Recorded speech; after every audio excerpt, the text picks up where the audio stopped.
Stephen Callahan survived 76 days adrift at sea in the Atlantic Ocean on a life raft. He recounted his story in the New York Times best-selling book Adrift, and has since gone on to write and consult for movies such as The Life of Pi. This is Steve Callahan. I'm Duncan Gammy. You're listening to Dunk Tank. Cool. All right. I'm here with Steve Callahan. Thank you very much for joining me today.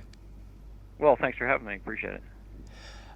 So I wanted to reach out to you, one, because I had heard your story of being stranded at sea, which is it's one of those incredible survival stories that has been talked about on television shows. Books have been written about it, and I wanted in particular to talk to you about it in relation to this coronavirus Okay. thing that's going on. You spent so much time in isolation. I think it was like 76 days at sea, and obviously that's way more extreme than the lockdown orders that have been imposed on people. But a lot of people, and we've seen this with folks protesting the lockdown, are kind of losing their minds. Um, Yeah. Yeah. so I wanted first off, what look, when you're looking at people losing their minds, do you have any advice for them based on your own experience? That's actually tough to answer for everyone. Obviously, everyone has their own life experience. My life experience, even before I was cast adrift in 1982, was included a lot of time on my own. Actually, I was a pretty introverted kid, and I spent quite a lot of time running around in the woods, climbing mountains, and then, of course, sailing as I got, I don't know, into my, I don't know, after age 11 or so. So I often spent a lot of time alone or with very few other people.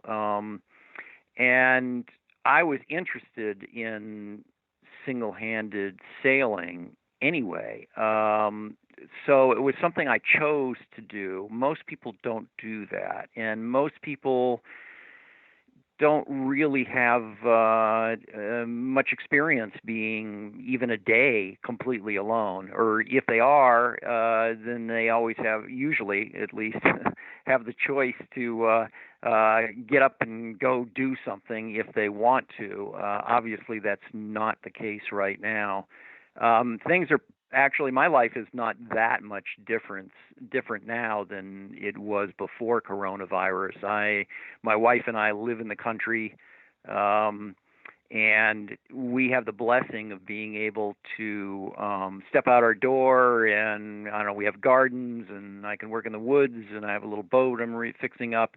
Also, we are older and really mostly retired in our, so fortunately I don't have to go someplace to work every day. So my empathy does go out to all of those, especially those people in socioeconomic status who have to go out and work and that sort of thing. For people who have the choice to stay by themselves, I'm not sure exactly what to say, except in some kind of ways, this certainly is a sort of cultural survival experience. And something that people have to keep in mind is that in a survival experience, it's a sudden, very sharp bend in the road.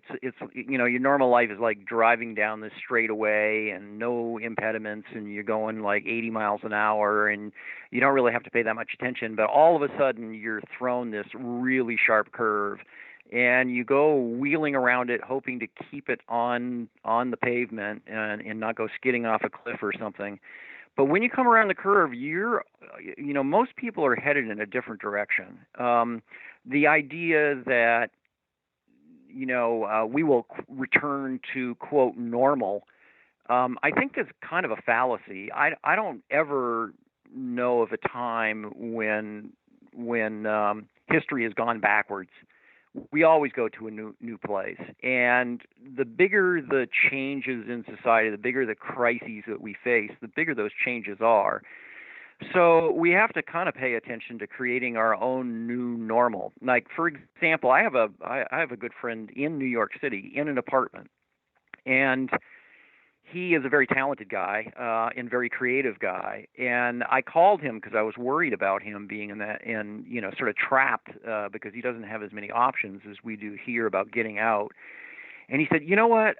I actually love this because there are a lot of things I've always wanted to do, and this gives me the perfect excuse to do them. I'm learning to play the harp, and I just caned a chair, and he paints and he does all these other things. So I'm really not a good person to give everybody else advice, but I would consider a lot of things that you've never had time to do. Read the books you never wanted, that you never had time to read, or write a book you never thought you had time to write.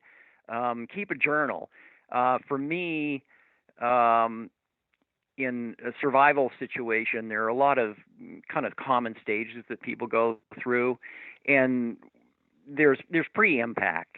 That's before anything happens, and that's a whole other subject of being prepared. We should have been prepared for a pandemic. There is no reason not to have expected that someday this is going to happen. One of the four horses of the apocalypse is plague.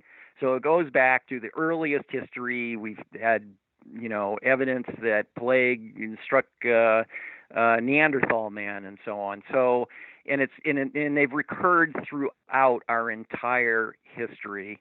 There's no reason to think that it wasn't going to happen again. And it's my understanding the 1918 pandemic, the so-called Spanish flu, Right. eventually evolved into what we call the flu now.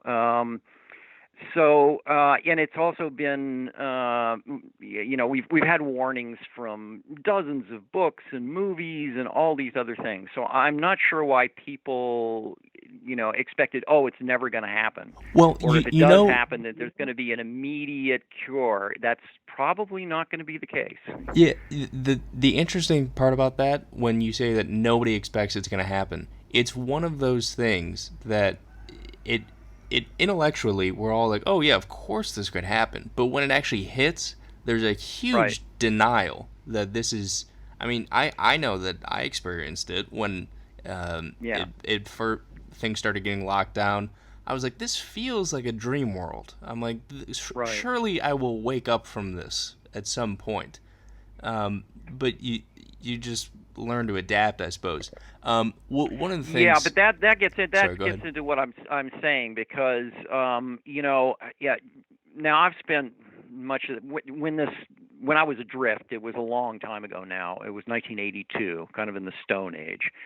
And after that event, I'd always been interested in survival since the time I was a kid, and it got me even more interested, especially when I came back and people were, curious about what happened to me and what I might have to say about it. And I've spent a lot of the last, whatever it's been, 38 years, I guess now,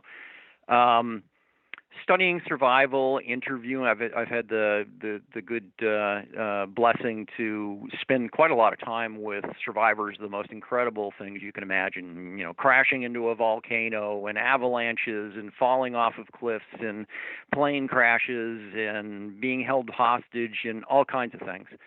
And with survival experts. So this is very typical in the early stages of the actual survival, what we call the impact stage. Is that, none of us can believe it. When my boat was going down, I was really prepared. I had a 6-person life raft. I had watertight compartments in the boat. I had all kinds of things.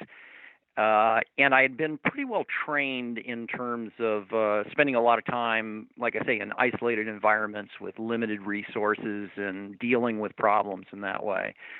But still, there's a kind of disbelief that happens. That's totally normal.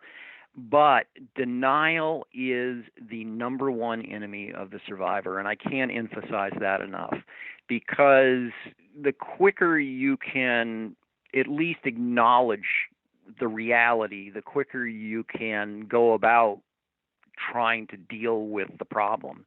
And in a general sense, I've learned from, patching the raft and so on, Well, and the other things that I've dealt sir, with in sorry to life that, interrupt. Sir, okay, but okay, that's right. sir, no, I just wanted to ask, when you said that you were in that state of denial as the raft was going down, or as your boat was going down, what exactly happened there? Was did you hit Yeah, something? okay. Well, I hit something. Yeah, I was crossing. I had already crossed the Atlantic from Newport, Rhode Island, via Bermuda to England, and had started a race there. Dropped out of the because I had some damage to the boat. Stormy. We lost a number of boats actually in the race, and so I just dropped out and kept cruising, and was on my way back across the Atlantic the second time, and I left the Canary Islands just off the coast of Africa, and was it, I don't know, 800 miles west or so of the Canary Islands, pretty much smack in the middle of the Atlantic Ocean. And the weather was not great. There were probably, sort of 3 meter, 10-foot waves sweeping across the boat, and but it was a gale, or at least near gale, that would last several days. But I wasn't that worried. I'd been through several gales in the boat, and then suddenly there was a big boom on the side of the boat, and a lot of water came in. So I'd always presumed that it was probably an accidental collision with a whale or a large shark or something like that, which happens more often than you might think. Is there any way to And so avoid I that? bailed out. Sorry? Is there any way to avoid that, or was this just something that there was nothing you could have done to stop it? There's nothing I could have done to stop it, I don't think, unless I Man. probably built the boat differently. And Right, I yeah. was young and so on. I mean, there are a lot of what ifs in hindsight that we play these kind of games, but no, there's really not. There are just a number of risks of going to sea, just as there's a number of risks driving down the road, and one is collision with stuff. There's a lot of things floating around. I've seen trees, barrels, pieces of boat, containers, all kinds of things. And it's been my life, so I know a lot of people who spend a lot more time at sea than I do, and it's a very common occurrence to hit stuff and damage a boat. So it was just one of those things. And like I say, I acknowledged that was a risk, along with other things, and was pretty well prepared for it. But let me mention something else, that when the boat's going down, I'm not just thinking one thing or feeling one thing. Actually, I don't think that people are single dimensional in that way.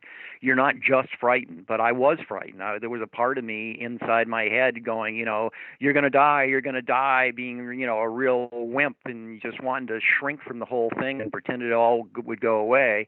But there, I had, as I say, I'd been kind of trained in life in a lot of ways for dealing with problems and there was nobody else around to deal with them, and and so there was a part of me that was kind of trained, and there was that other voice, basically telling me, get up, get your stuff, get the knife, cut your ditch kit, get the raft inflated, and doing all those things, and telling that other wimpy part of me to shut the hell up, basically. And there Yeah. was even a part of me that was amused because I got up on deck, and I had found that I had a film camera on the aft end of the boat, a movie camera, and something had happened to the electrical circuits, got fused together somehow, and the camera had come on and was taking this really dramatic footage, which I thought was a little amusing at the time. Right. So we all, and that's, gallows humor is a very common thing. So I don't think that we should expect ourselves to just feel one way or think one way, and through experience, we can learn how to pay attention to those voices that are more functional at that particular time. And in fact, Adrift, the book that I wrote about the experience, it has a lot to do with that. I kind of divide myself up into three parts, into a physical part, an emotional part, and a rational part. And the rational part's sort of the Captain Bligh that comes between the emotional and physical. The physical just wants me to fish all the time and kill all the fish and be out of pain and all the things that the physical part wants. And the emotional part got quite attached to the fish that I was living on.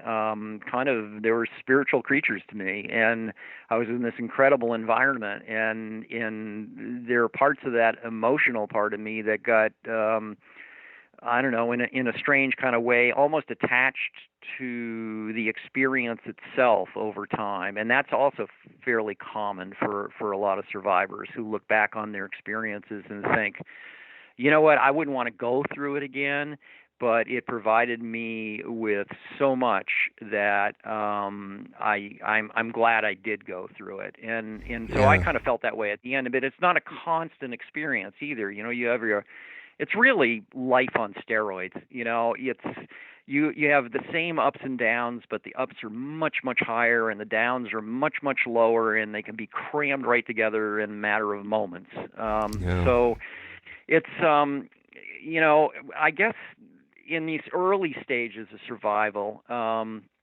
after you escape the immediate threat, at least, in my case, the boat going down, it might be, you know, you escape the fire or whatever, or you've isolated yourself now and feel at least somewhat safe from the immediate threat of COVID.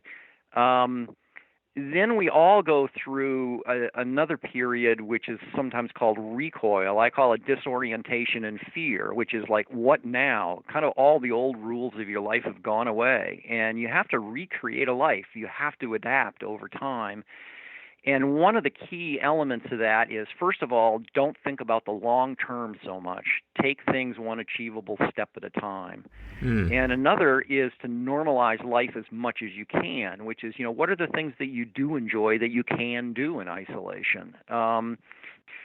We've seen this even we've done it ourselves, my wife and I. My history, like I say, I'm a lot older, and this isn't the first time I've been isolated for a long time, nor was the raft the last time. I had leukemia and transplant, so I had to spend a year um, almost entirely isolated. If I went out anywhere, I had to wear a mask and gloves. I saw very few people for that period of a year. So I had that good training. So this isn't a huge step for me, but even now I'm finding When I've did you spend isolated that myself year? since February. Sorry, When did you spend that year? that was 8 years ago. Okay. And I have recurring other issues resulting from all of that. But in any case, you know, even now I find myself, you know, I mean, we miss being able to go out. Not that we're terribly social or any of those things. Not like I do a lot of zooming around. But you know, I would travel some and speak for organizations and do all those sorts of things, which I can't do. And we miss our friends, and we're worried about them all over the world, especially since a lot of people we know are elderly or older, and particularly vulnerable to this virus. But we have normalized in strange ways. I mean, everybody talks about Zoom now. And so we share drinks with people. We sit down and we do a Zoom or a FaceTime or a whatever meeting with friends and share drinks and catch up. And we're just learning how to do other things. We are fortunate to be in the country. We can have people on our property, and we just stay a long way away. But it's a lot for people to get used to. Most people don't have the kind of background that I do. So I do, like I say, empathize with them. But the fact of the matter is that you got to work through this recoil, this terrible period, because a lot of people escape the immediate threat only to perish in recoil. I can tell you stories like of a World War II sailors whose ship was torpedoed, and the second mate was the only one who was able to get a lifeboat off of the ship, and he was very highly functional during this impact period. Rode around and saved a bunch of people and whatnot. But as soon as actually he was the third mate. Once the second mate was rescued and got on board, he was out of a job. And what did he do? He went to the bow, curled up in fetal position, and died like a week later. Now, you wouldn't starve to death in a week or anything. And in fact, he when he died, he had food in his pockets. But he wasn't able to. He was able to be highly functional in that escaping the immediate threat, but he could not get through the recoil period. He couldn't normalize life in any way, and he was just lost. And so he lost the will, as we call it, the will to survive. So people So have was to he not adapt. eating, or how did he die then? Yeah, well, a lot of people die in crises without there being a specific physiological explanation. He should not have died, but he just gave up, as we say, you know. And of course, you're in the ocean, you're in, you know, an exposed position and all of that. But like I say, you know, he had food in his pockets when he died, so he could have eaten more, but he just didn't want to go on. Can I Um, ask you something? Was there yeah. any point when you were adrift at sea and it was just a tough slog and you felt like there was no way I'm getting out of this and you're like, fuck this, I just want to die? Like, was there any point where you're like, I'm giving up? Well, like I say, we're not single dimensional, and there was probably a part of me almost always saying that. Yeah. Especially at the beginning in this recoil period, you know, you're all of your the normal life is gone, and you really look at it and you go, oh my god, I just don't think I can get through this. I have no idea. You know, I had read all kinds of ocean survival books. I knew that you could live for a period of time, but I was facing, you know, almost 2,000 miles of drifting very slowly downwind. It was going to take me months. It was going to take me over 2 weeks to get to shipping lanes where I'd have any chance of being picked up. And I only had enough water for maybe 8 days or so. And so I thought, oh, there's no way I can do this. But it is also important for people to remember that that's a very normal feeling, but it will evolve over time. You will adapt, or you can adapt. And almost to a person that I can think of, all the survivors I've ever met have had these feelings, and yet what we've all learned is that we're more resilient than we thought we could be.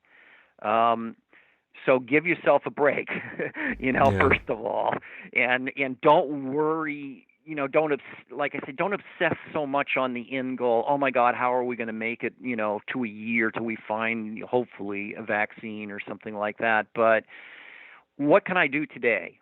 You know, what can I do today that's fun, that's rewarding, that's fulfilling? And you know, I think most people can find those things. But again, it's going to be a challenge for a lot of people, and of course I was alone, and this is a group kind of experience where hopefully you can find people who will help kind of lead the way and help you with your issues, whatever they might be. Unfortunately, I have to say, because I've been a little angry, but well, a little more than a little angry about this. We have had on the national level what I consider an F minus leadership. Yeah. It's actually been negative leadership in this regard, which is very problematic on a very functional level. And I think personally, you know, I think an awful lot of people have died who didn't need to die of this disease. And Oh if yeah. you look at South Korea, and not just South Korea, New Zealand, lots of places in the world, and how they took this seriously. They did not suffer from denial. In fact, in South Korea, they recognized in early January that this was a fact, that there was this new virus. And people in the Far East, I can tell you, take this very seriously. I worked in Taiwan, working on a movie called Life of Pi, and the whole time there, lots of people wore masks routinely. I also was living in Australia for a couple of years during SARS and just traveling around and whatnot. People took it really seriously. So in South Korea, for example, in early January, they were already preparing tests. And as soon as they had their first case, which was the same as in the United States, they were not only prepared with testing, but they would immediately isolate anyone who had a suspected case of COVID. Anybody with the elevated temperature would be immediately isolated. And as a result, what happened? They had uh, basically no necessity to shut down ever. And they have had, if you prorated it to the U.S., we would have had, basically fewer than 2,000 deaths rather than whatever it is now, 120,000 roughly. It's so Um, crazy to think about.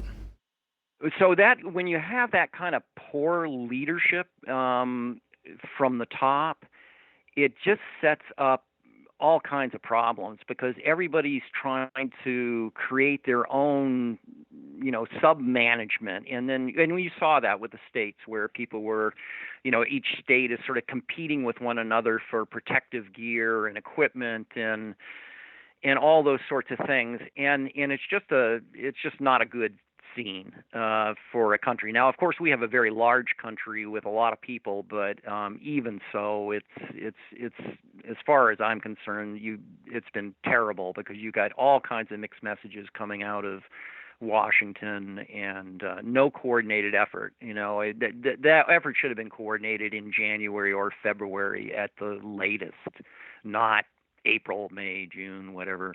But in any case, we are where we're at, and it's very clear that basically everybody's on their own at this point. So we have to function as best we can in small groups, or hopefully, state by state, some being much more functional than others, which is becoming more evident by the day. But because the country's so connected, I'm afraid that what could have been something that would have been manageable in much shorter term in terms of these issues like isolation and stuff like that, they're going to be very long term now until we get some kind of cure or treatments and things. And so we just have to deal with it whether we like it or not. Yeah, that's there are a few things that I wanted to ask you as you were mentioning all that. The one was the testing was, if we just poured a bunch of money into tests, you're absolutely right. We could do what South Korea is doing, and now it looks like it might be too little, too late. And the example of the Far East is perfect. You said you were what were you doing with the Life of Pi movie? I was hired as a marine and survival consultant, and so I was actually pretty involved with a lot of elements of making the film. I worked on pre-production issues, doing research, supplying images to special effects and visual effects and all of that, and giving feedback on the script. And they have this thing called the previs, which is sort of a cartoon version of what the film's going to look like sort of storyboards, moving storyboards. And so I would give feedback on that, and then when during the making of the film, I coached the actor and made props and designed props, and actually ended up even directing wave tank operations, as well as Wow. just consulting with Ang Lee, the director, and so on. And I worked with pretty much all the departments, makeup and wardrobe and all of that. So it was a great opportunity for me. It was the people involved were incredibly creative and talented. I learned a lot from everybody I worked with, and so I was really I don't know. It's one of those happenstance things in life that came along and led to working on other movies. I'd done this stuff with TV and film over the years, so I don't know. It was just a different Yeah. kind of wacko opportunity that popped up. Well, in some ways, you were saying that you look back in your experience and you don't necessarily want to go through it again, obviously, but I mean, you got to look back on that with a huge amount of pride that you pushed through that, and now you had survival skills in the past, but they had been put to the test in the most extreme way possible, and you passed that test, and now you can use that knowledge to help other people. I mean, d- don't you in some ways look back on that time with some satisfaction, or how do you feel about it now? Sure.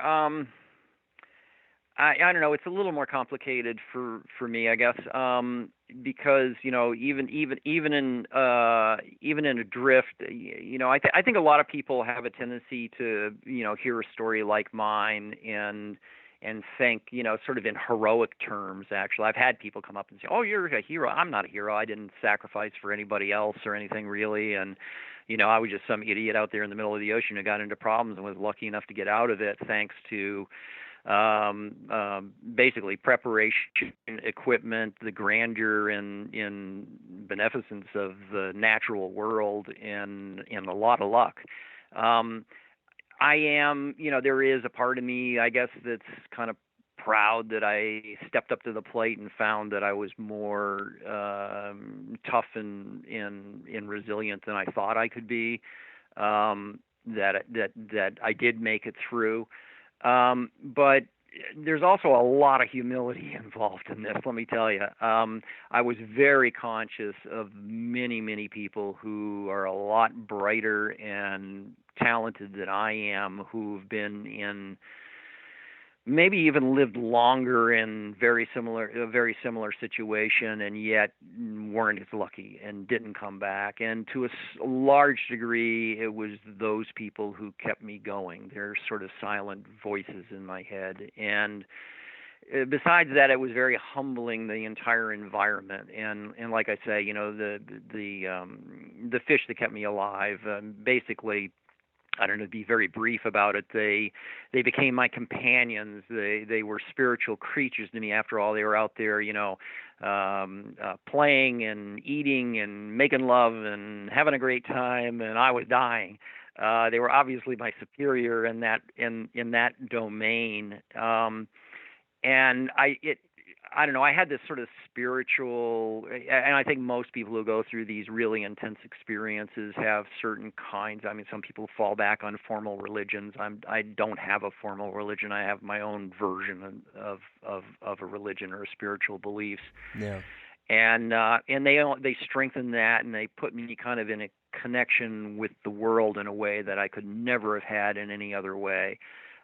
So the appreciation of the experience isn't really so much that, oh, here I am, I was this great guy who did this, but Right. It was more that it revealed to me so many things that are precious to me. And part of that includes, in fact, learning not only that I was stronger than I ever thought I was, but very clearly outlining what all my failures were. In fact, that's one of the hardest things to get through in this initial period of recoil and getting into adaptation, which is where we want people to be, is for me, it took about that adapted stage where I was producing water and first catching fish and learning how to live off the environment, and to a point of where I had recreated a life that, as long as nothing else went wrong, I could continue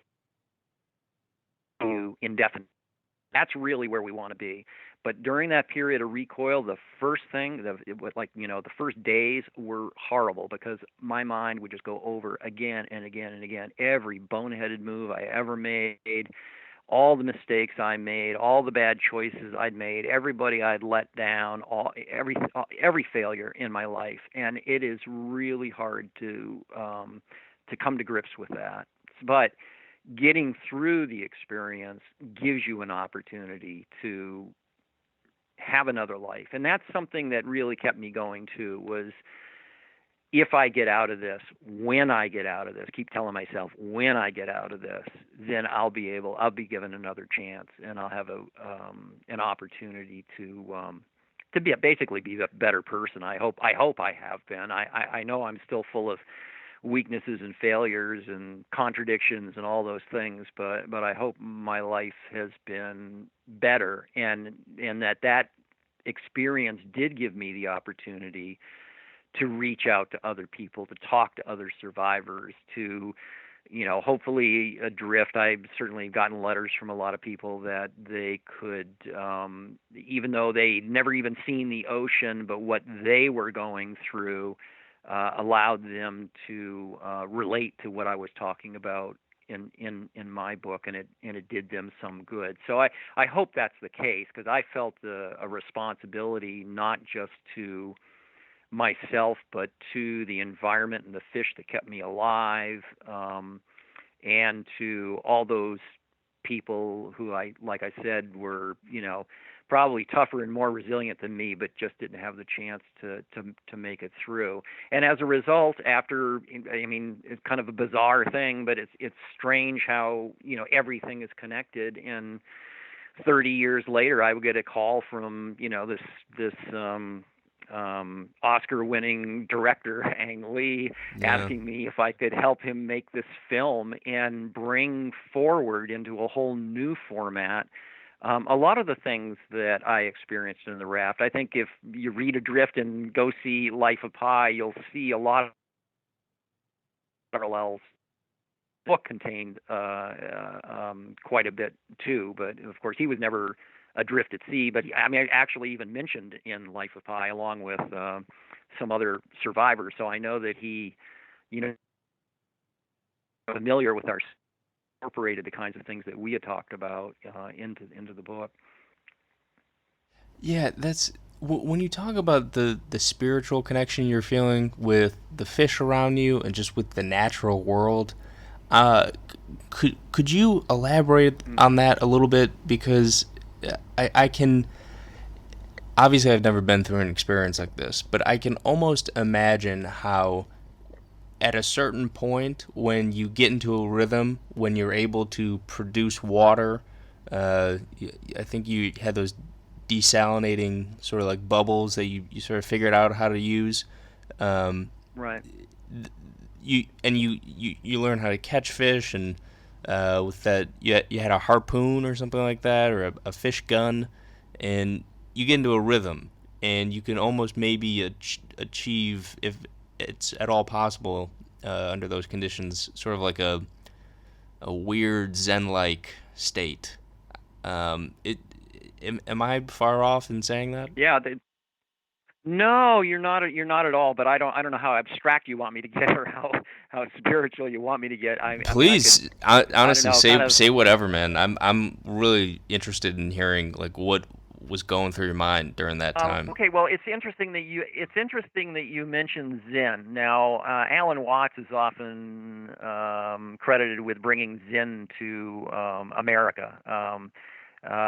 He wrote a number of great, some of which I read when I was much, much younger, before even going adrift. One called "The Wisdom of Insecurity," and he Alan Watts said, "Sport is the Zen of Western man." And it took me a long time to kind of figure out what that meant. But Zen is about, to me, and I can't, I'm not really a Zen specialist, so I shouldn't really talk. My understanding, anyway, is that it's very much about being totally present. Yeah. And sailing for me does that. I think it's one of the things that attracted me to it initially. Um, when you are, you kind of become the brains of a beast. Your boat is more than an inanimate object. It's very animated. And when you have, the sails are adjusted just right, and when you're on the ocean, I don't know, it's a little difficult to explain, but you're not going in a straight line. You're coordinating wind and wave and the boat all at once, and get it into the amazing rhythm when you're really in sync. What many athletes call being in the zone. You're totally present in that moment, and it is a spiritual high. Um, Worried about yesterday's, argument or tomorrow's bills or anything like that. You're just right there. And the survival experience is very much like that. Only it's so intense. In my case, I mean, some people live their whole lives in survival experiences, so that's a Yeah. little different. But or it might just last moments. But in my case, it was kind of, to a certain degree, a bit of a two-edged sword. It's also very intense, and maintaining that for 2.5 months is difficult. I felt like I was like sitting on this knife edge over the Grand Canyon, and it was very uncomfortable and hurt. But if I fell off, I was done. And so being on that constant, knife edge is wearing. But during these experiences, whether it's out on deck and really being in tune with the environment and the boat, or being in a life raft and being like really present, really focused on the now, or I don't know, your best basketball game or whatever you're into. I think we all share that being in the zone, and it is kind of a spiritual high. But beyond that, I don't know. I guess I'll explain a little bit that Please. we who live on land tend to look at things as being kind of fixed and solid, but it's not that way. My whole model of the universe is very fluid. It's a reality that not only the ocean goes up and side, but even the land does a little bit. We don't notice it, but it does, and things are always in motion. So when you get into sort of my spirituality, I don't even look at myself as I have very little relationship to the person I was in 1 year old. I've almost every cell in my body has been replaced. I think differently, I feel differently, and yet we recognize me as the same person. So it's kind of a relative term to me. And one thing I talked about actually even in Adrift was that, here I was surrounded by these incredible creatures, seeing things, amazing skies at night,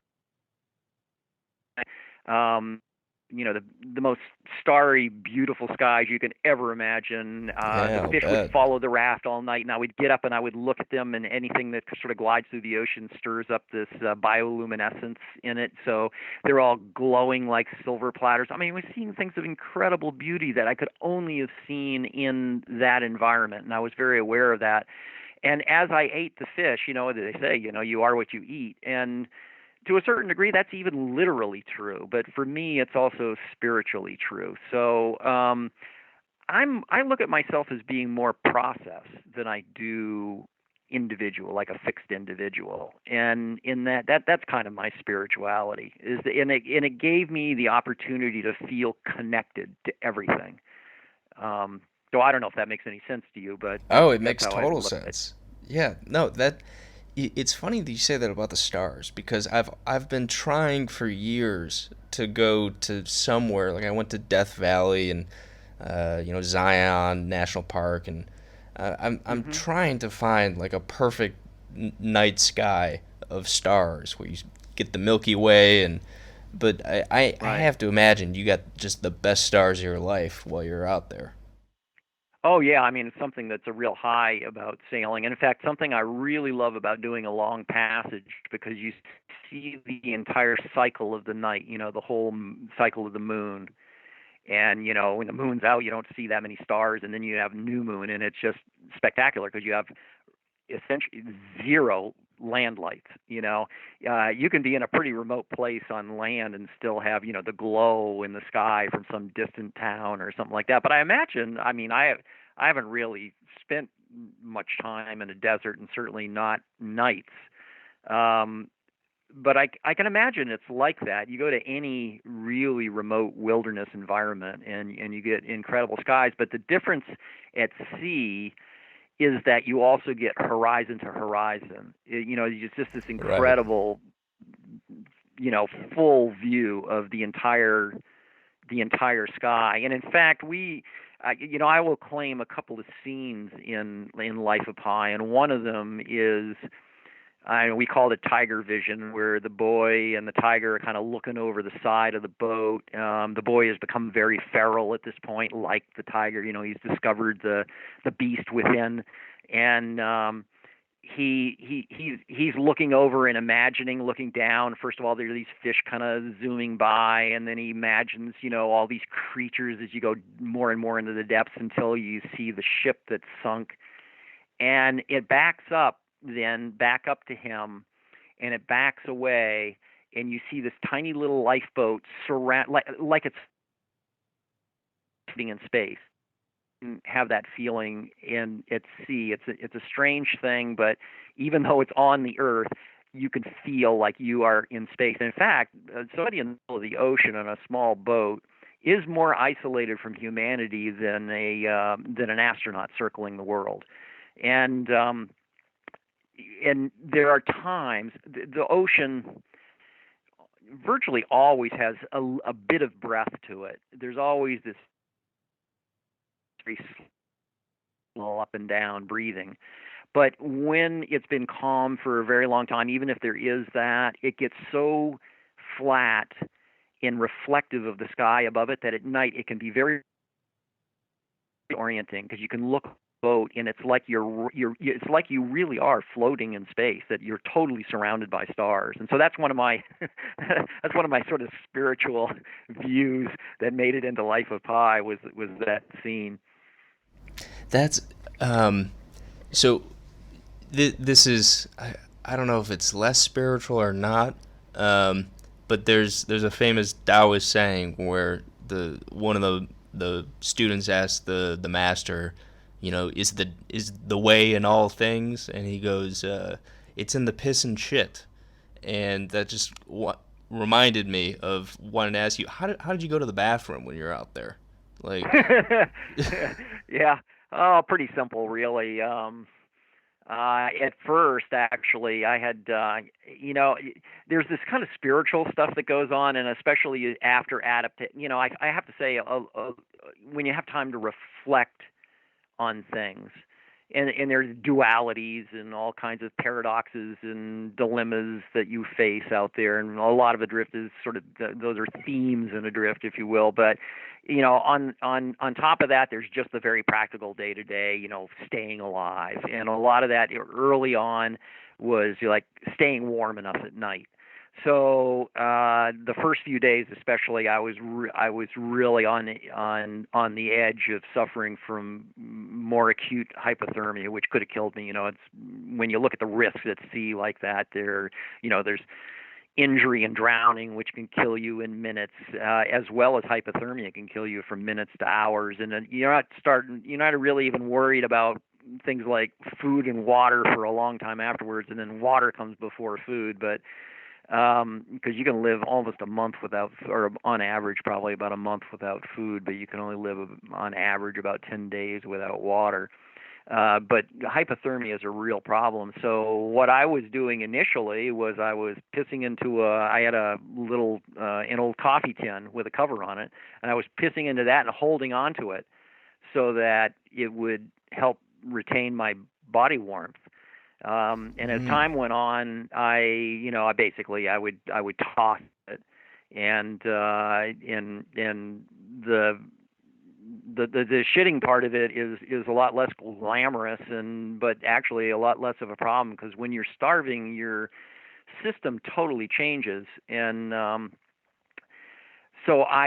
this is very typical of ocean survivors. I didn't have a bowel movement at all for a month. And they're Whoa. pretty small, because I'm eating, even the fish that I'm eating is almost entirely protein and whatnot, and there's not a lot of waste. So it was really quite a long time, and then I would just sort of basically hang my ass over the side and poop a little bit when I could, but it wasn't like it was a big issue, or I don't know, a constant problem or something like that. Were there any times when you felt like you were trying to keep yourself entertained out there, or was it mostly you were vigilant? Oh, it's a very long experience, and it's a bit of everything. Like I said, I tried to normalize my environment from the very beginning. I recognize I'm probably never going to get out of this, but the voyage isn't over. the voyage is just continuing in a much more humble craft than the one I had before, which wasn't Mm. all that grand to begin with. Yeah. Uh, it was 21 feet. It was about, sort of like crossing the ocean in somebody's camper van or something. Yeah. And but the life raft is little less than 6 feet across on the inside, so it's a pretty teeny little thing. It's rubber ducky 3, as I called it, and uh, I immediately started keeping a log. I had these little 3x5 notepads in my survival equipment, and so I would take practical notes, and I would also just write. Writing to me has always been a very important part of my life. Even as a teen, I always kept a journal. It was a way of kind of having a sounding board for myself, and I often consider it one of the, I don't know, probably 4 most essential pieces of equipment that I had, because it allowed me to kind of step back from the experience to be able to write down. You wouldn't believe what happened today. It's like the fish did this and this and this, and it was a really important thing. So in terms of entertainment, that's probably the closest I had, as well as I would do when initially I had to get all my total act together. So there was a lot of concentration on, how do I fish? How do I produce water? How do I solve all the essential problems? And then I went through a period where, well, the equipment's still working okay. It's not, I don't have to fix it all the time. I have to I don't know, manage and actually ration the use of not only food and water, but also the use of my energy. When is the best time to fish? When am I wasting that energy and exposing myself more, and all these kinds of problems. But there was this period of time where I could, during the day, basically have some time. And a lot of that was just sort of sitting there, conserving energy, or maybe doing little sketches, but also doing a little daydreaming, going, well, when I get out of this, what would I want to do? Oh, well, I got this old pickup truck. Maybe I can, fix it up this way and, drive around, sort of, camp cruise in it, or and of course I had lots of dreams of food and water and all those sorts of things. Yeah, yeah, of So, course. survival isn't a passive activity. It's an active pursuit, and in my case, especially as the voyage lengthened and equipment would wear out or get damaged or whatever, more and more time was spent actually just doing what I had to do in order to get to the next day. And you talked about Zen. Did you meditate at all while you were out there, or was that something that you were practiced? Well, I'm not sure. I guess it depends on what you call meditation. Sure. I was when I was in university, I was a philosophy student, so I consider a lot of what I do to be meditation or philosophy or whatever you want to call it. And I certainly thought a lot about things, um, but I didn't have any formal practice. The only thing that I did do that you could consider kind of related is that I had had a lot of back problems and things before this happened, and I had undertaken yoga and was doing yoga on a boat. It's a little difficult because you're in this very dynamic environment, being thrown around all over the place. Yeah. But I could modify exercises and things. And when I got into the raft, I was very afraid that I was gonna like throw my back out or something, and it would have killed me, frankly, because it was totally paralyzing. So I pretty religiously did yoga every day, a couple of times a day, and I had to, modify the exercises and stuff because in a life raft, it's kind of like being on you're young, so I don't know if you even remember what water beds were in the old days, a I'm big bag of familiar with water. them. Yeah, well, it was like living in a on a waterbed with a couple of kangaroos, and just jumping around all like, you feel every bubble of air that goes under the raft. The fish would come up and punch the bottom of the raft all the time, which could really hurt you actually, because they were really strong. But I could, hang on to things a little bit, and I got adjusted to it so that by the time the voyage ended, in moderate seas, I could stand up in the raft and kind of look around, and either you just keep a very light touch on. There was like a tent over the top of the raft, a canopy that I could, even very lightly hang on to, or even let go of. Sometimes I could just stand there and kind of, work with the waves, my legs kind of like standing on water, separated by this 8-inch rubber floor. And so, I got quite adept at moving around in the raft and doing exercises and things like that. So I don't know if you consider that, you know, um, any kind of practice or anything, but Right. Well, quite yeah, one. no, it doesn't. Doesn't necessarily have to be a formal thing. I mean, I don't do any formal practices. Sometimes I'll do breathing meditation, but I was yoga seems like kind of the move when you're out there, because otherwise, I mean, I'm sure your muscles atrophied uh, quite a Oh bit God, yeah, regardless, but yeah. Yeah. The maintain some muscles flexibility. disappeared. Yeah, especially in my legs, things that I didn't use that much. It was really interesting to me to see how the body kind of knows what it needs and adapts in that way. But the breathing actually is really important to me. The yoga breathing, because it's a good way to just, I don't know, calm yourself in a way, in control yourself. So that was a really really important element of it. I wanted to ask you, um, and this might be kind of an uncomfortable question, but um, just as a young guy, I'm curious. 76 days at sea. Were you able to jerk off at all, or is that just totally flown out the window?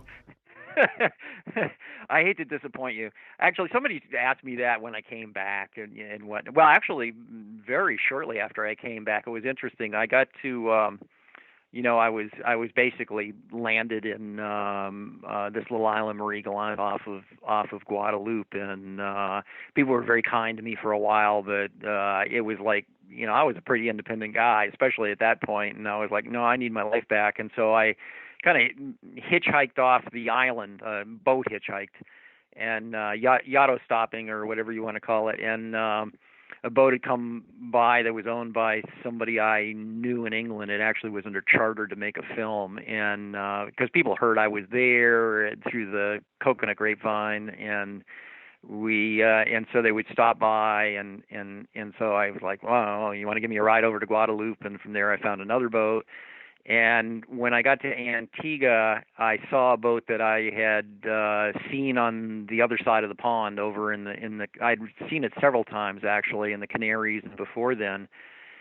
This big catch, and they were going to give me a ride, and it was a Danish boat, and the woman on board was I think she was a sex therapist or psychologist anyway, and she was very interested in these issues. Um, and I'm not. I wish it was a livelier story to tell you, but in fact, it's pretty boring. Like I say, your body knows what's going on, and it adapts immediately. In the sex drive is one of the first things to disappear. Unfortunately, Yeah. I don't think I could have gotten it up if I wanted to. So, I'm busy just trying to live, and so it does things like it changes the way you think about food. I was eating, obviously fresh fish. I had no way to cook it or anything like that, and that was in the days when before sushi was very popular. And that was really good, actually, the fish that I was eating, but I was eating a lot of things that sound pretty disgusting to most people, fish eyes and fresh fish liver and heart and roe and all this stuff. And actually, especially as the voyage went on, Those were the things I actually looked most forward to. It was like, give me some fresh fish guts.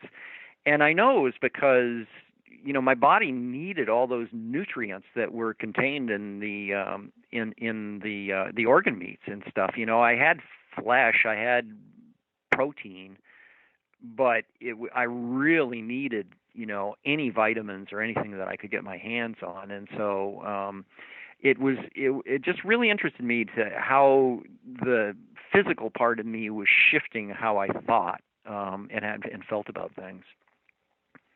That's so when you actually like were rescued, or I don't know, would you call it being rescued or finding land? What the conclusion of your journey? How would you define that?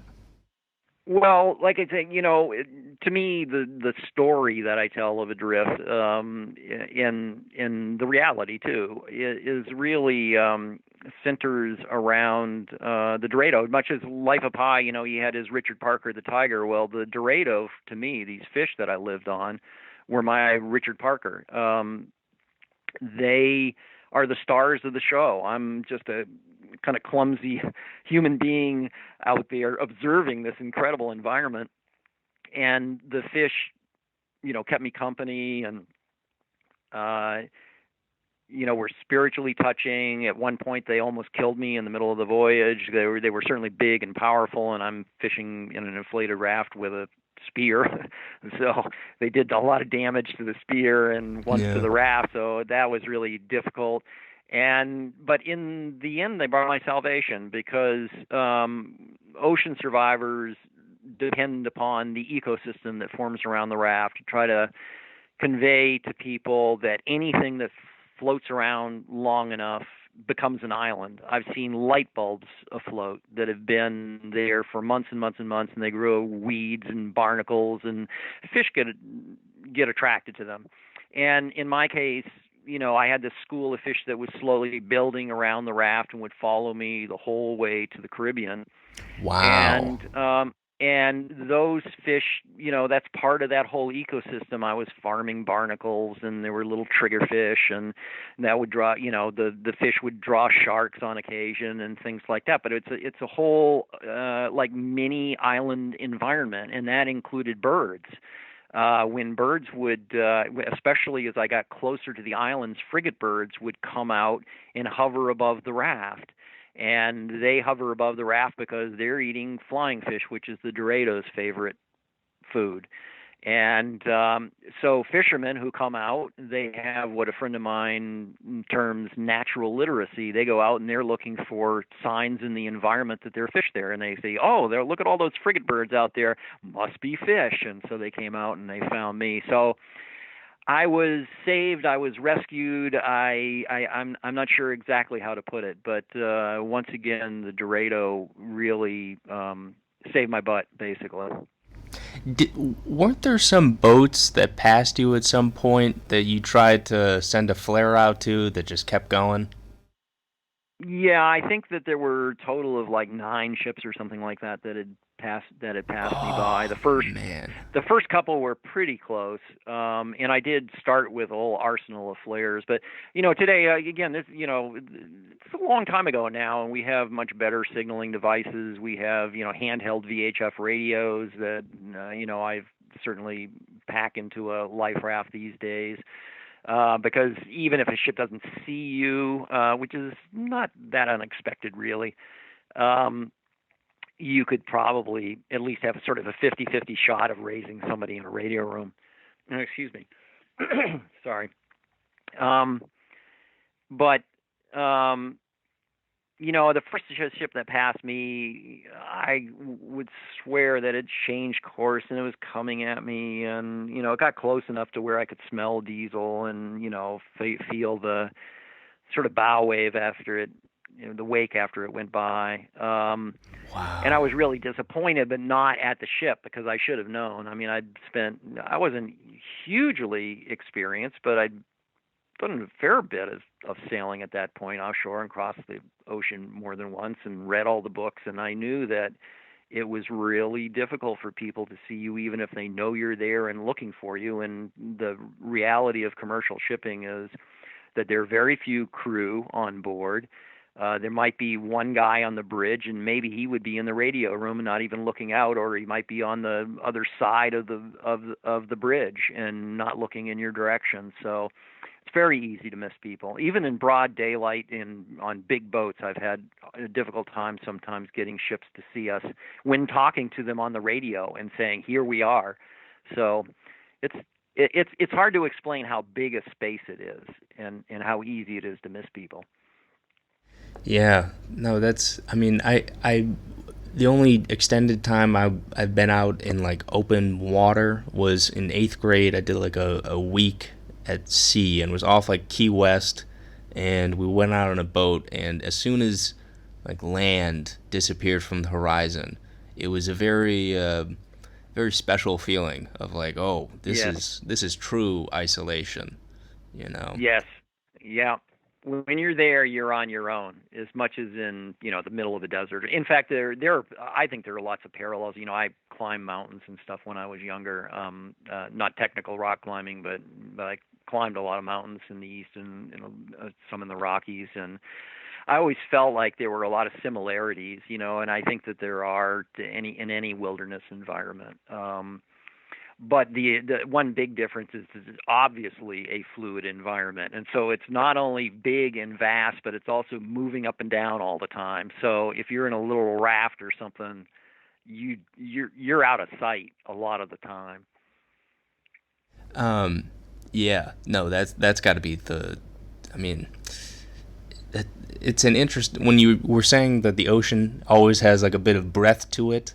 It's this Hmm. weird feeling of aliveness to this body of water that you don't quite get on land when everything's so solid and paved with Yeah. concrete and you know people all around. Yeah, yeah, especially, I mean, I live in the country in part because I think I feel more of that fluidity here. We're surrounded by woods, and the trees are always in motion and things like that. But it's definitely different. You said that when you landed, you hitchhiked, Hmm. boat hitchhiked out of there. But the moment you got picked up, you must have been just exhausted, right? Or were you Oh elated? God, yeah. Or I mean, how did that feel? A bunch of different feelings again. Yeah, certainly elated. I mean, I was very worried at first before the fishermen showed up. I was like, "Oh my God, I've survived all this time," and it looked like I was going to be crashing into this island. The north half of the island was all coral cliffs with 3,000 miles of open water crashing into it, and the south side had a beach, but a coral reef outlying that, so that would have been really dangerous. So, at first, early in the morning, when I could see details of the island, I was extremely concerned and getting ready to try to make a very rough landing. When the fishermen showed up, it was like, oh my God, this is like, oh, just such a blessing. And I don't know. It was a really hard part of the book to write because it was just really these parts of me, the physical and the emotional and the rational part. They had been so. There was actually a lot of tension between these. It's kind of a little difficult to explain, but because they had different needs, competing needs, and I had to somehow sort that out and ration. Okay, you got to eat, but you can't fish all the time because every time you fish, it endangers you and the raft, and you never know when you're going to fish so much that you're going to drive the whole school away, and all these other issues. And all of a sudden, there was a coming down from that knife edge that I was talking about feeling like just sitting on this knife edge over the Grand Canyon for 2.5 months, and suddenly it was done. It was just oh, an incredible peaceful feeling, really, and an elation and a little bit of pride. I made it. I never thought I could do this, and here I am. I've made it. Gratitude, incredible gratitude, that everything worked out, that I had just enough fish, I had just enough water, my equipment lasted well enough, and all these things that had to work just right in order for me to survive. and exhaustion, just total exhaustion. But after, and then there's the physical aftermath. I mean, for a lot of people who look at these kind of survival stories, they think, well, the story's over when your feet hit the beach, so to speak. But that's actually only, I don't know, that's only a stage in a way, because then there's the whole post-trauma thing, which is its own kind of survival experience in its own right, for people. And that goes on, really can go on basically for the rest of your life. These experiences never end. You sort of incorporate them into your life and carry it on. And uh, in my case, I mean, here I am 38 years later, still talking about this. Right. Incredibly, you know. So it's a long experience. You go through a lot of different things. Relationships with people change and so on over the long term. But the immediate thing, the next week, it was just really just getting my feet on the ground. I had incredible motion in my head where I was strong enough to stand up, even though I'd lost a third of my weight. But there was so much motion in my head, I could not stand up. I tried on the beach, and just they nosed the boat up on the beach, and I finally kind of wiggled out of it and tried to stand up on the beach, and it was like land was in a major earthquake, and I just fell right onto my face. And so that took a while to go away, and then because I had very high sodium levels and very low potassium, my body was retaining fluid. So after, I was gaining a kilo a day, but most of that was in fluid, which ended up into my feet and my legs. So I looked like I had elephantiasis, and it took about 6 weeks for me to be able to kind of walk more than 100 yards or so, something like that. People who did give me rides on boats were incredibly tolerant because Yeah. I might be able to steer or something, but I was pretty useless about, sort of wandering about the boat and that sort of thing. So, where did you, after you took those, you hitchhiked out of there? Like, where did you go? Did you just go back to the States, or? Yeah, initially, I hitchhiked over to, I got a ride to Guadalupe. My parents came down, and so they wanted to spend some time with me, and I think were kind of disappointed that I wanted to, that I needed to get back on a boat again. Yeah. But uh so we spent some time together on Marie Gallant and then in Guadalupe, and then I got another ride up to Antigua, and from Antigua to St. Croix, and then I flew to Florida, I think it was, and met a guy there, a mutual friend, or a guy who was a friend of another friend of mine, another sailor, and spent some time with him, and then just sort of wended my way back up to Maine, which is where I've kind of called my home of homes for, I don't know, since the 1970s. Wow. Man, that is it is such an epic journey just to imagine across the Atlantic Ocean, and you don't know the entire time if you're going to live or die. You're desperately trying to live. You've got this school of fish following you, like the stars out every night, and eventually you just make your way back up to Maine. Like, did you notice, you talked earlier about, all these failures in my life and all the bad decisions and all this stuff. And I'm sure anyone in that position would have those thoughts racing through their mind. But did you notice a change in your values and your approach to life at all after all this was said and done? Yes. I guess, and I guess it's not really to be unexpected. As I said, I was pretty introverted as a kid. I was a very small boy. When I entered high school, I was only 5'2". I think I was the second shortest boy in my class, which of course makes you kind of awkward. I was always, I don't know, I don't know, an oddball creative, but I wasn't any big, football star or anything like that. If we had a kind of clique of kids, we were all a bit of the oddballs, and I always thought myself to be a loner, and so this experience certainly taught me that yes, people are problematic, and in fact, that was an issue for me in terms of sort of post-trauma. Is I think while I was out there, I missed people so much. I had felt such a failure for not really being good at relationships and things that I think I over idolized people, and I was vulnerable coming back to that.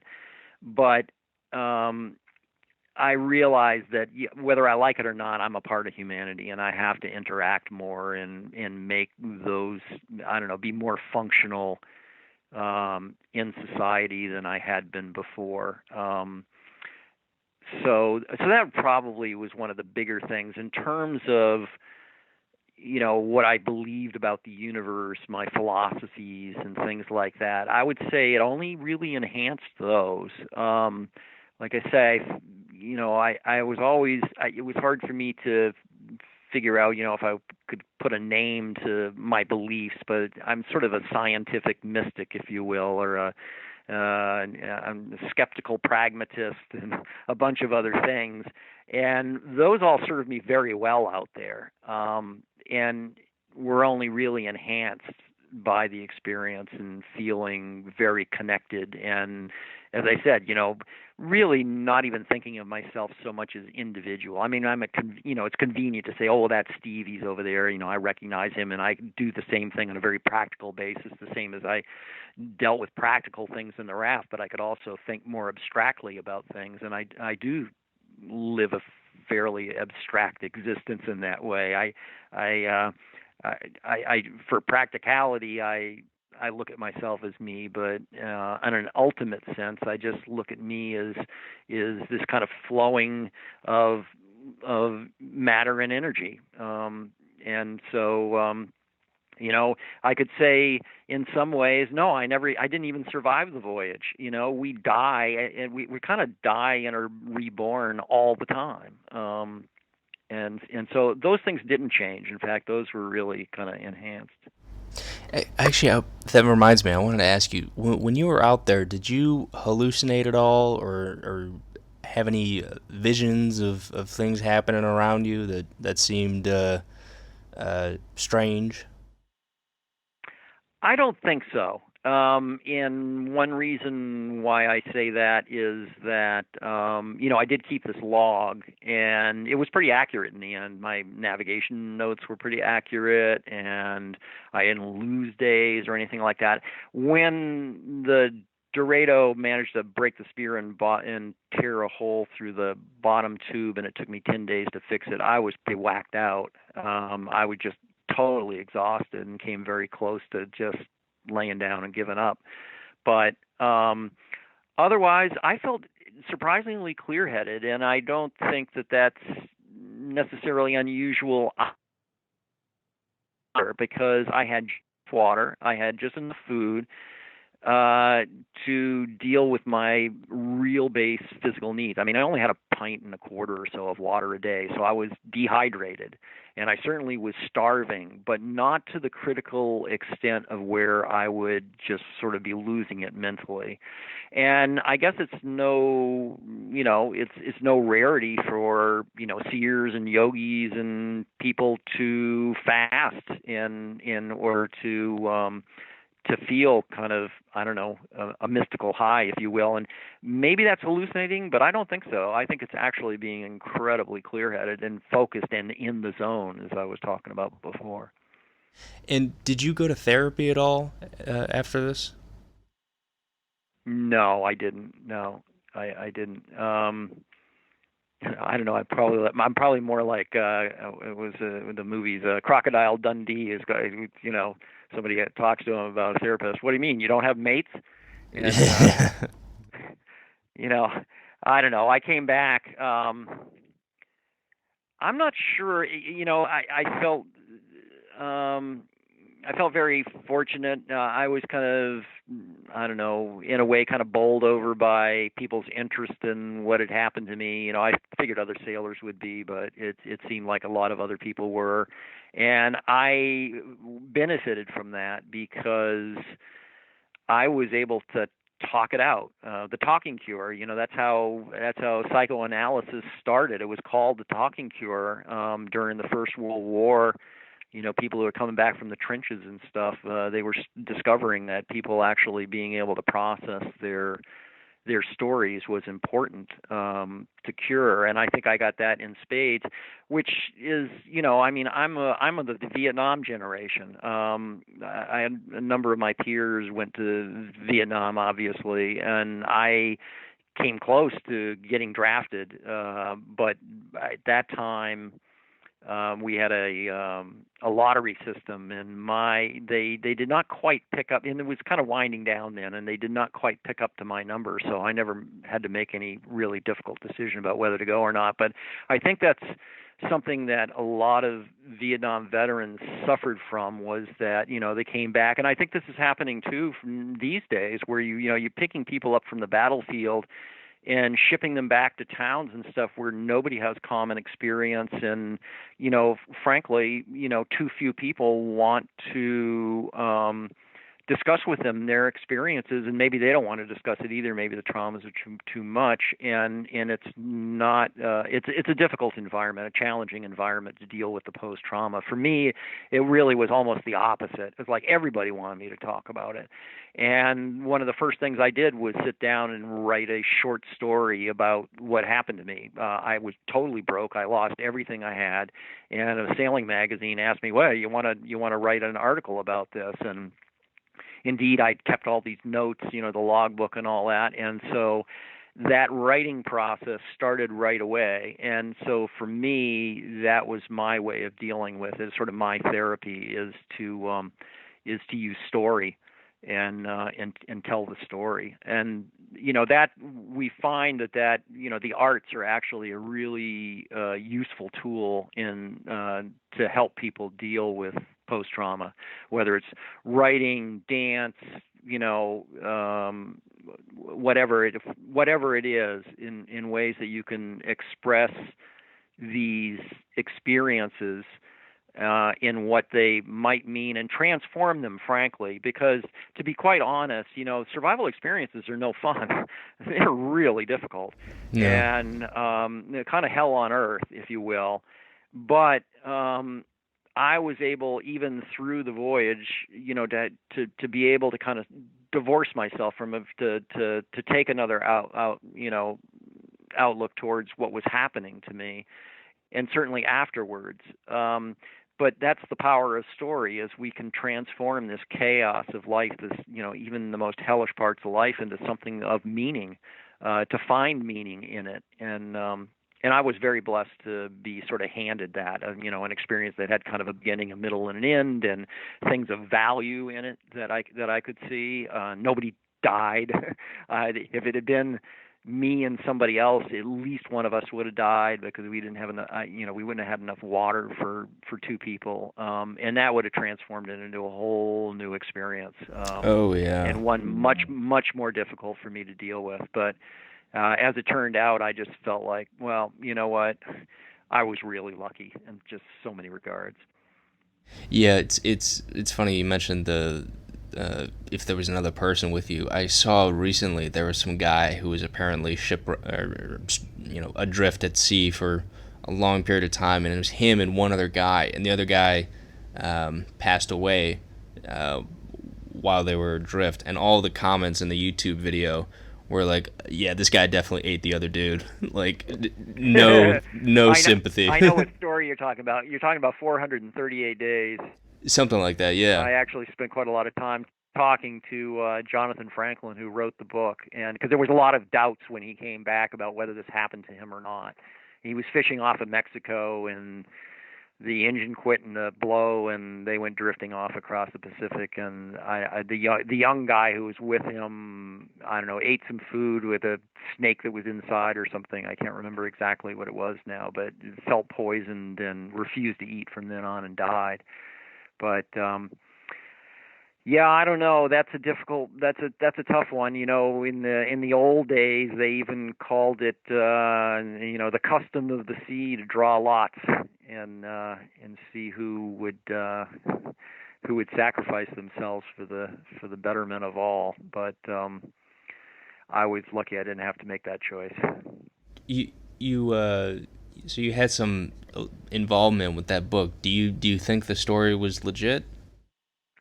Yeah, I did actually. I often get called after when there are situations like this that hit the news. The BBC or some news organization will call me up and ask me what I think. And a lot of people were saying, "Oh, that's impossible. This guy, look at him. They had pictures, and he looked kind of like a Santa Claus getting off a boat and whatnot." Well, I Right. spent a lot of time looking really carefully at the photos. And first of all, he had been on an island for some days before anybody even saw him. And edema, this retention of fluid, is really, really common. Like I said, I was gaining a kilo a day. It was almost all fluid. So what the guy's face looked like was a little irrelevant, and I started looking at his hands and things like that, and it's like, nah, this guy's sort of got these, very drapey clothes on. You can't really tell what his body's like. Then you found out that, doctors did look at him, and he had some, relatively, bad issues with, internal organ problems and stuff like that. And then Jonathan Franklin actually called me. We were in touch, and he called me to ask me about some things. And this is before the book came out.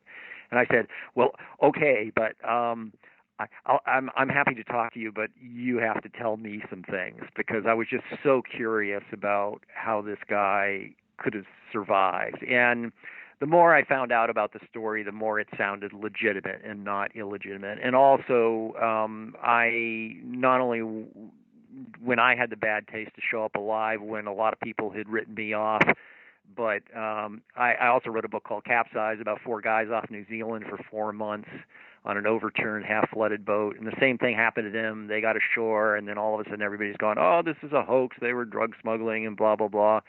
And most of the time, the stories are actually true. I'm not saying they all are. I have run across at least one story in recent years that I thought was total bogus. But this story, I think, was true. And whether he ate the kid or not, I don't know. I won't say. I mean, I'm sure things happen at sea that nobody wants to talk about. Just I met the guys from that story Alive. That story about this, No. I think there were rugby players in a plane in South America that crashed into the Andes, and they spent months and months, and there was absolutely nothing to eat. You're talking about up in the snow and rock, and that's it. There's nothing there. And they ended up eating bodies of people who died in the crash. And they didn't talk about that for a long time. And in fact, it was kind of discovered when they went back up to the when rescuers went back up to the wreckage and discovered what was going on. And it was really difficult for them to deal with personally. But you know what? You can't pass judgment on people for stuff like that. You just don't. You have no idea what it's like until you're in those situations. Yeah.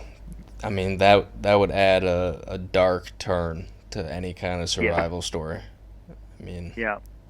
I can't even Yeah, imagine. one way those guys kind of came to terms with it. Actually, religion played a very functional role for them in post trauma because they're priests basically.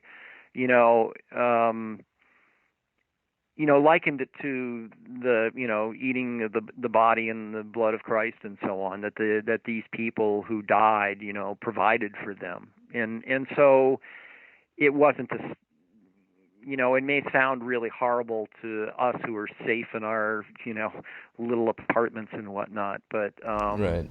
it was a thing that was absolutely necessary if any of them were to survive. Um, well, listen, Steve, we've done an hour and a half here. I don't want to take up too much more of your time, but is there Yeah, anything else that's you want to add or plug or no, not really. after having talked to you about your ordeal, um, I imagine like there's got to be some times when you see people getting angry at restaurants or their train is late or something like that, and you're just like, what are you doing, man? Like, how are you reacting this way, right? Yeah, to some degree. It's we've lived, our culture has, suffered ups and downs and problems and all of that. And there are a lot of issues that I think, are rearing their head again, in a good way, that, we need to pay attention to. But generally speaking, I mean, we forget that crisis is a normal part of life, and this country hasn't had a systemic crisis, not just this country, but we have not had a worldwide systemic crisis, as far as I can think, since World War II. Yeah. But that doesn't mean that that's going to be the last one. We've kind of, lured ourselves into this belief that, oh, well, everything's basically going to be okay, that we don't have to sacrifice, that because, somebody's going to come and deal with it or save us from this problem. But as I said before, survival is an active pursuit. And there's no real distinct difference between day-to-day life and survival. I mean, there are lots of people dealing with survival issues every day.